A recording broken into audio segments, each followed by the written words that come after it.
Join Sid for this edition of It's Supernatural.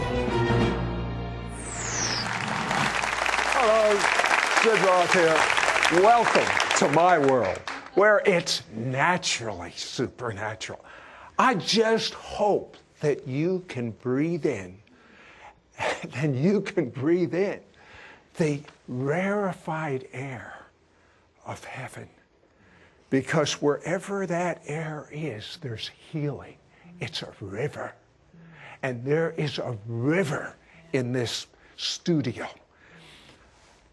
I know that your whole paradigm for end times is about to be turned upside down. Why? Because you have been instructed man's opinion from the West, his understanding of end-time Bible prophecy. What if you looked through the lens from the East, where the Bible was originally written? You would have an entirely different end-time perspective. But here is the thing I want to caution you, and I want to warn you. Study the scriptures, show yourself approved, and think for yourself. Amen. Yes. I can't wait for you to hear this interview.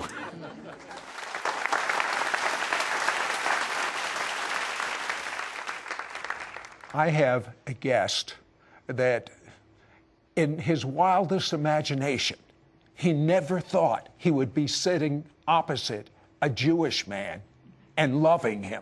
Why? He was born in a city that you're very familiar with, Bethlehem, as Micah says, Bethlehem of Judea. And he was raised to hate the Jew. He was raised to be a terrorist bomber.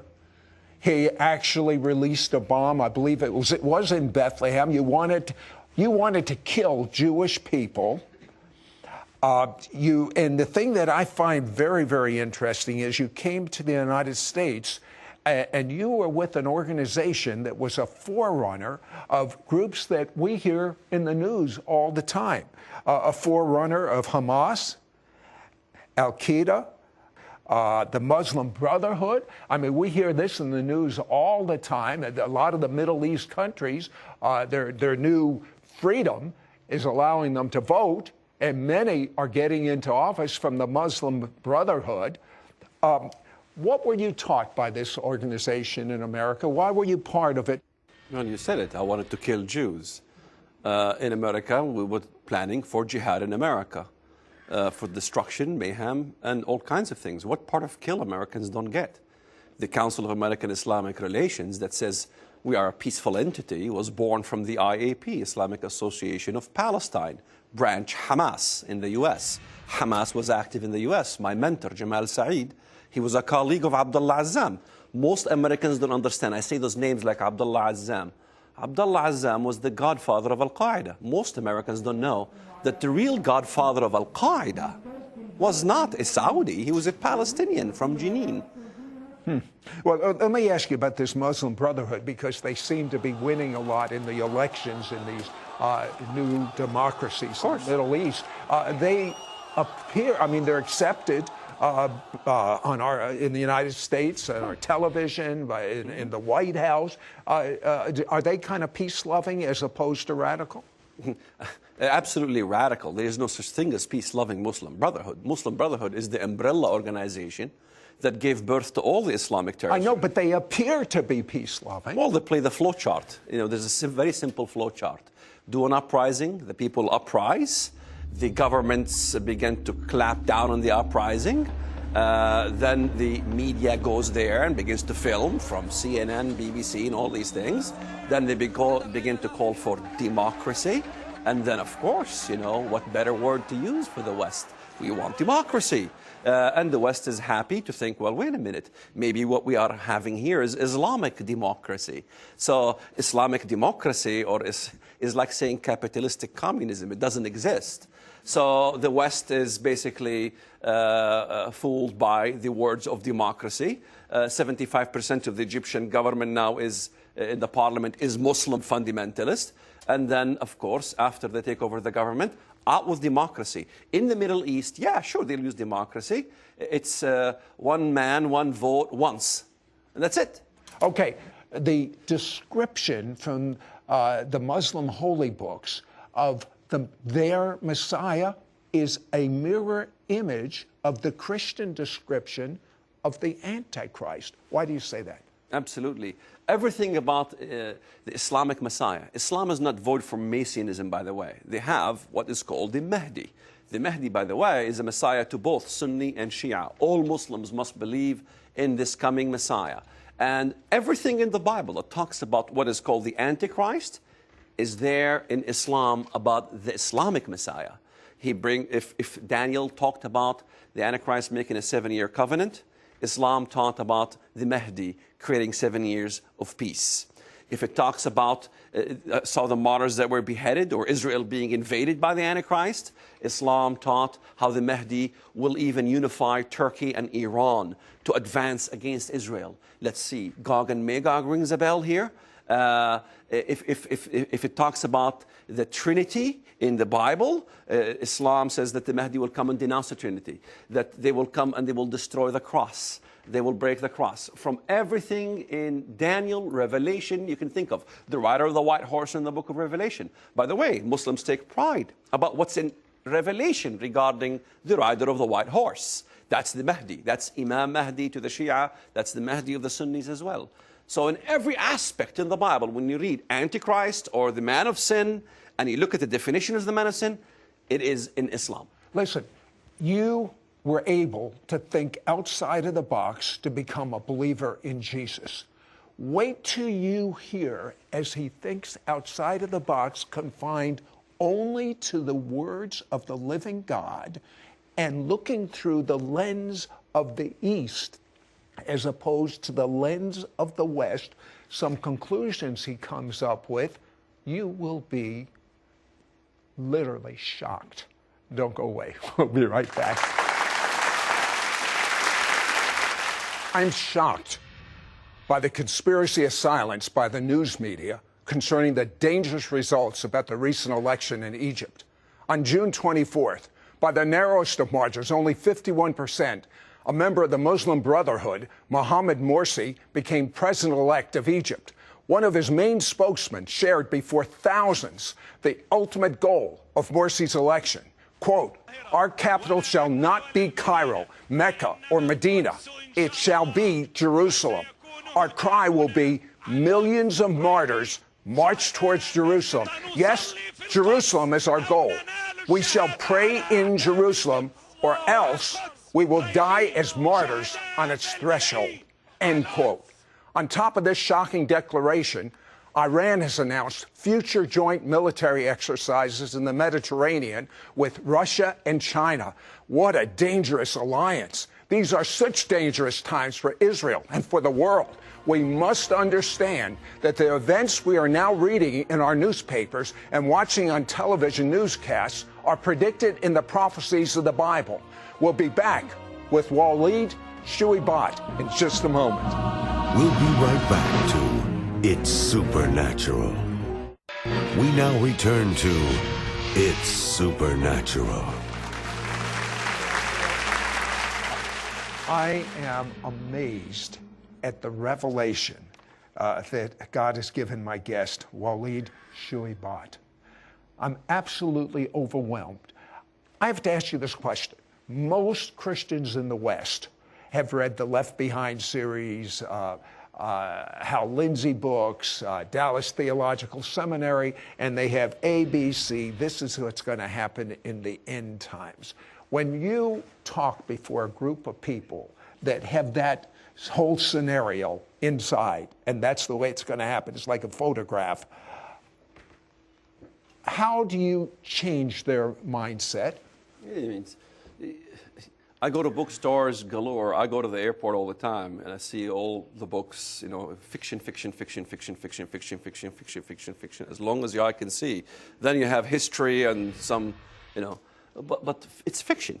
I mean, even everybody knows Hal Lindsey would know, Tim LaHaye would know this is fiction. It's Christian fiction. The Christian fiction becomes the issue. It's very easy for me to convert the Christian fiction prophecy paradigm into biblical prophecy, in real biblical prophecy. And that is, once we look at the literal references in the Bible, just the little references. Let's put Daniel aside. Let's put Revelation aside, since it's filled with allegory. If you could ask a couple of questions of these people, what would you ask them? Well, question number one, which no one in the world can answer, really. Question number one, out of all the literal references in the Bible, okay? Not the allegoric, every literal country mentioned in the Bible that God deals with in the end times, what are they? No one can tell me they're not Muslim. Every single one of them is Muslim.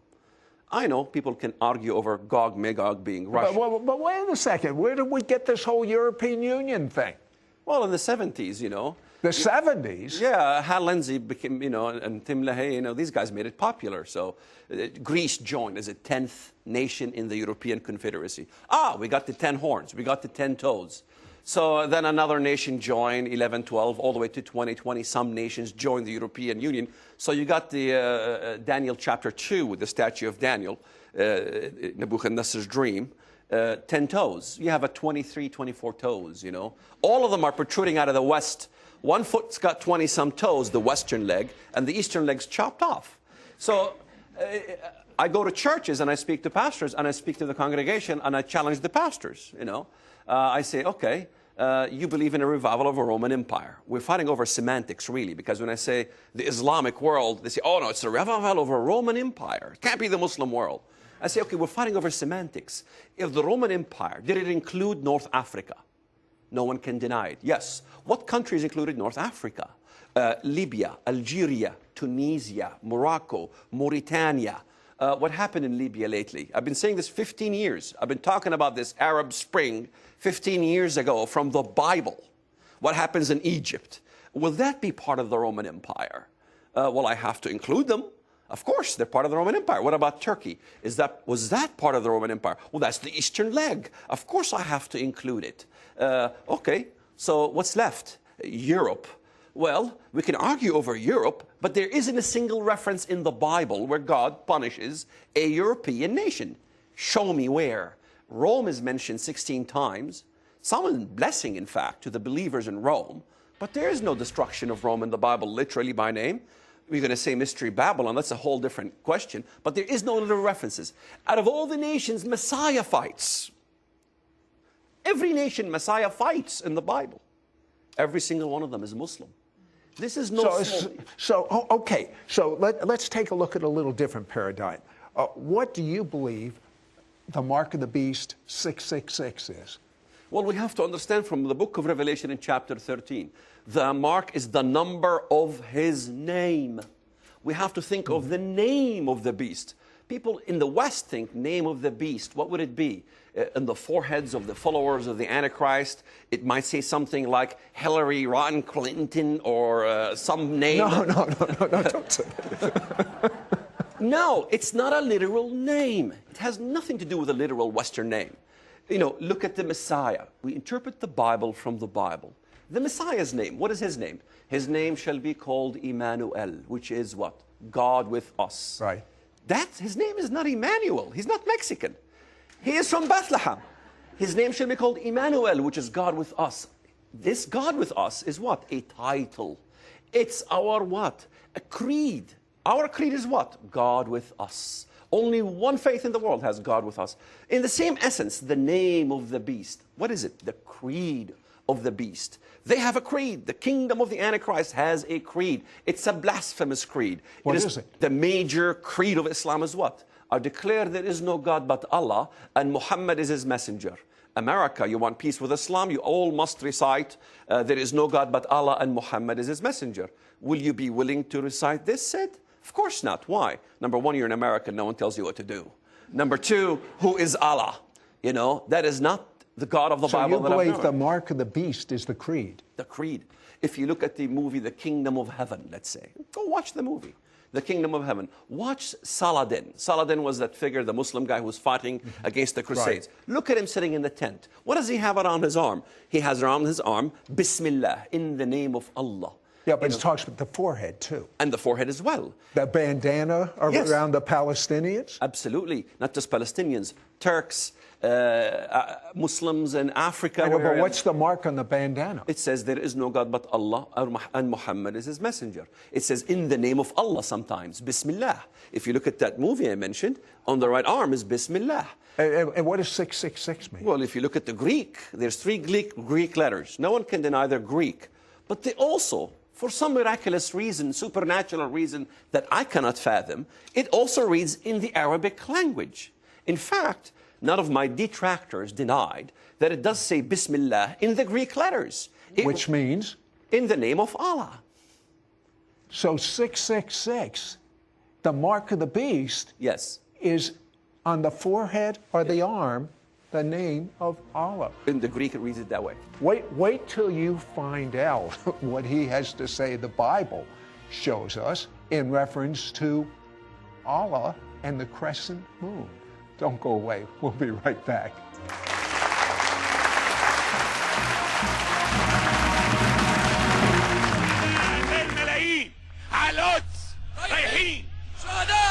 ونقولها من هنا من المحلة من قلب الدلتا سنصلي في القدس أو ننال الشهادة على أعداء. Waleed Shuaibat is an ex-Muslim terrorist who reveals the end-time scenario being played out right now in the Middle East, with Egypt electing a radical Muslim as president, whose followers proclaim a new United States of Islam will be in the Middle East, and says that their capital will be Jerusalem. We'll be right back to It's Supernatural. We now return to It's Supernatural. Hello, Sid Roth here, and I'm with Waleed Shuaibat, and he told me things that I've never heard before, such as, tell me the correlation between Allah and the crescent moon. When most Westerners read Isaiah 14, where it talks about Lucifer, they look at the English translation, Lucifer. You know, I go to the Hebrew. The Hebrew says, Hilal bin Sahar. How art fallen from heaven, O Hilal bin Sahar. Hilal is the word for brightness, and it's also the Aramaic, Hebraic, Arabic word for crescent moon. So we read it in context. How art thou fallen from heaven, O crescent moon, son of the morning star. So there's the crescent, there's the star, there's a symbol of Islam itself, as in the name of Lucifer. And let's not forget in Isaiah 14, it continues to say, when he's captured, this Lucifer, this Hilal bin Sahar, he is judged. People will look at him and say, is this the man that made the earth tremble? They say this is the rebelliousness of Lucifer in heaven. When did Lucifer become a man? The anti-Messiah, the Antichrist, no question. Okay, what about Allah? What are the various names for Allah? What is he called in the Quran? He's called many names. Some are beautiful. Tell me a few of the names that we're interested in right now. The interesting names of Allah is Khairul Makirin. Khairul Makirin in the Arabic. In the English, it means the greatest of all deceivers. So, really? Absolutely. In fact, there are prayers in Islam of having Allah give you the gift of cunningness. So some of the names of Allah in the Quran is also Al-Mutakabbir, the most proud one. So this is what I'm trying to say. So who's going to be the Antichrist? You mean his name? His name, or where will he Everyone be from? who tried to figure out his name was wrong. For sure. So I think I know which country he comes from. Which country? He comes from the country of Turkey, no question. Well, that begs the question. We are taught that the Antichrist is going to rule the world. You say different. No, he can't rule the world, because if you look at several places in the Bible, he fights against other nations. In Daniel 11, Daniel 11 gives us the best description of the Antichrist. He declares war on the what? The strongest of all fortresses. Well, the strongest fortresses or the strongest military might in the world is not the Antichrist, it's someone else.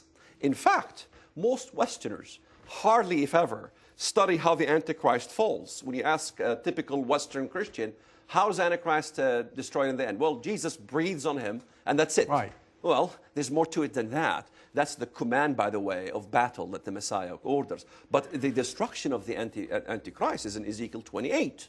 He's, number one there, the Prince of Lebanon, the Prince of Tyre. His destruction in verses 8, 9, you can continue on. It says that God will raise nations, and those nations are the most terrible of the nations, militarily, and they will destroy him, and they will throw him into the pit. In Micah 5, God raises 7 shepherds and 8 principal men to fight against him. Who are these 7 shepherds and 8 principal men? Well, no one knows them yet, but they are definitely mentioned in the Bible. Let's not forget, even the Antichrist has basically 7 horns. 10, 3 plucked out of the root, what remains? 7. So you have 7 good leaders versus 7 evil ones. 7 will stand with God. 7 will be against God. So in this essence, Micah chapter 5 is a mystery to people today, but it is 7 nations that God will raise. They will rule the most powerful nations militarily in the world. And let me maybe suggest, how about America? While many people think America is doomed. Yeah, is America going to survive? I believe so. It is such an unedifying message when I hear America is doomed, America is finished. We've been through depression before. We've been through all kinds of things before. All right, just briefly, because I want to know the answers to these. Is oil mentioned in the Bible? Absolutely. How can anyone deny Isaiah chapter 34, in which God destroys Edom? Let's not forget. What is Edom? Ezekiel 25. Edom is what? What country? Arabia. Okay. Absolutely. And, because Ezekiel 25 tells us Edom is from Teman to Dedan. These are biblical cities that are in Arabia. And then in Isaiah 34, it says about this place in Arabia, it becomes what? A burning pitch. It will burn forever and ever. Arabia will burn literally. It will be destroyed. Even the Bible tells us what nation destroys Arabia. What nation? Iran. Iran, yes. Yeah, that's kind of making sense now. Yeah, in Isaiah 21. Isaiah 21, you look at the reference. Babylon is fallen, is fallen. That should ring a bell. That's the same reference in Revelation 14, Revelation 18 regarding Mystery Babylon.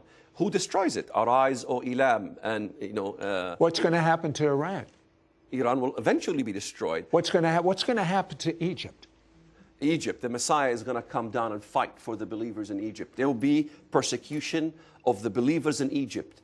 Christians here in America. They already have persecution. No, I am talking in Egypt. No, I am talking about major persecution. I am talking about persecution like what happened with the Jewish people in Auschwitz. I'm talking about major massacres in Egypt. I'm talking about crucifixion, amputations. In fact, how many Americans are aware one of the bills they're trying to pass in Egypt, in the parliament, is what is called hiraba. Look it up. Look up my name and look up what I talk about it. The idea of passing laws on crucifixion and amputating of the right hand and the left foot. You know what the most important thing is? I believe that you're going to hear revelation about end times that you have never, ever even thought about. It's never even been addressed. But what is more important than what the order of events will be is where are you going and whether you have intimacy with God right now. And the way you have intimacy with God is if someone was to die for your sins. Jesus already did it. Believe the blood of Jesus washes away your sins. And with your mouth say, Jesus, you are my Lord.